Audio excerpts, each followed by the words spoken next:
Hello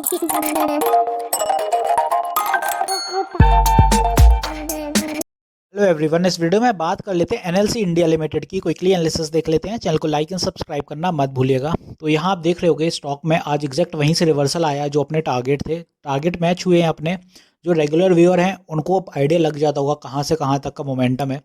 ये मैंने target लगाए थे साइकोलॉजिकल लेवल 250 पे, और वही अपना आज मैच हुआ, वहीं से रिवर्सल बनते हुए नजर आया। तो सेलिंग अपन को देखने को मिली आज 254 पे साइकोलॉजिकल लेवल सस्टेन करने के बाद, और क्लोजिंग आप देखेंगे 250 के अराउंड ही हुई है। तो यहाँ पे सस्टेन कर गया 250। अब आप देखेंगे, और जो बाइंग आज देखने को मिली 225, तो ये भी साइकोलॉजिकल लेवल। इसीलिए हर वीडियो में बार बार बोलता हूँ कि साइकोलॉजिकल लेवल पर ही फोकस किया करिए, वहीं से बाइंग एंड सेलिंग ज़्यादा बनती है। तो कल का जो भी मोमेंटम रहेगा, हाँ, अगर सारी चीज़ें पॉजिटिव रहती हैं, निफ्टी भी स्टेबल रहता है, तो पहला टारगेट अपना ऊपर की दिशा में भागेगा, और वो अपना रहेगा 275।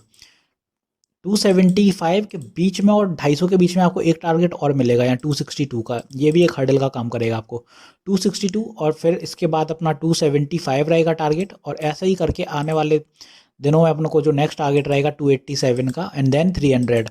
तो ये तो हुए अपने ऊपर के लिए 4 टारगेट, जिनमें से अभी अपन इंपॉर्टेंस देंगे 275 तक ही, क्योंकि ये साइकोलॉजिकल लेवल पास में है, और फिर 300 तक ज़्यादा सेलर्स देखने को मिलेंगे।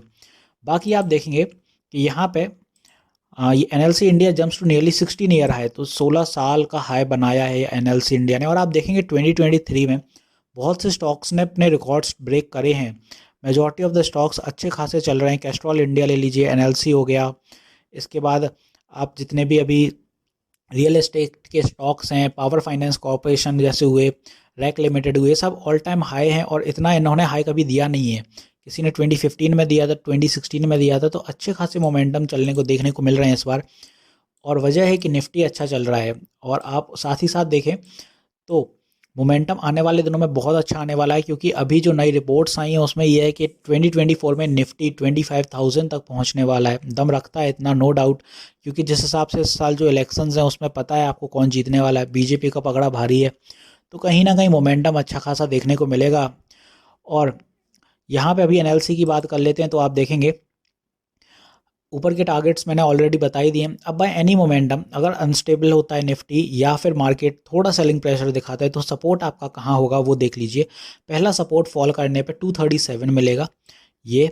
दूसरा सपोर्ट इसी दिशा में 225, जहाँ से आज बुलिश हुआ है। ये मैं क्यों बता रहा हूँ सपोर्ट्स, क्योंकि आप देखेंगे 3 दिन से रैली हो रही है स्टॉक में कंसिस्टेंटली, और कितना रिटर्न निकाल दिया 3 दिन में स्टॉक ने, 31%। तो ये 10% रिटर्न तो मान ही लीजिए ऑन एन एवरेज हर दिन का। तो अगर कोई स्टॉक 30 से 40% चल जाता है तो थोड़ा सा पुल बैक आता है या साइडवेज होता है। तो कल अगर पुल बैक आता है, क्योंकि साइकोलॉजिकल लेवल पे है स्टॉक, तो पुल बैक बनता है, तो यहाँ तक सपोर्ट आपको पता होना चाहिए। क्योंकि हर स्टॉक में आप इन्वेस्ट करते हैं तो आपको सपोर्ट पता होना बहुत नेसेसरी होता है। टारगेट तो फिर भी ये रहता है कि ऊपर जाएगा तो आप शिफ्ट कर देंगे ट्रेलिंग स्टॉप, उसको ट्रेलिंग स्टॉप लॉस करते करते आप चलते जाइएगा। बट कहीं ना कहीं अगर सपोर्ट सडन ब्रेक आता है तो पता होना चाहिए, क्योंकि आप पैनिक में फिर बेच देते हो कहीं गलत प्राइस पे, तो वो ज़्यादा इंपॉर्टेंट होता है कि आपको सपोर्ट पता होना चाहिए आपका। तो होपफुली यहाँ मैंने आपको सपोर्ट बता दिए हैं। 2 सपोर्ट लेके चल रहे हैं, 237 एंड देन 225। 225 साइकोलॉजिकल लेवल है, तो ऑब्वियसली सस्टेन करेगा। तो ये अपने हुए सपोर्ट, और ऊपर के सारे हैं टारगेट। मेन इंपॉर्टेंस यहाँ पे दी जाएगी 275 को। ये सस्टेन कर गया तो 300 फिर ज़्यादा दूर नहीं है। तो होपफुली यहाँ सारी चीज़ें क्लियर होंगी। मिलते हैं नेक्स्ट वीडियो में। This is me Shubham Yadav, signing off.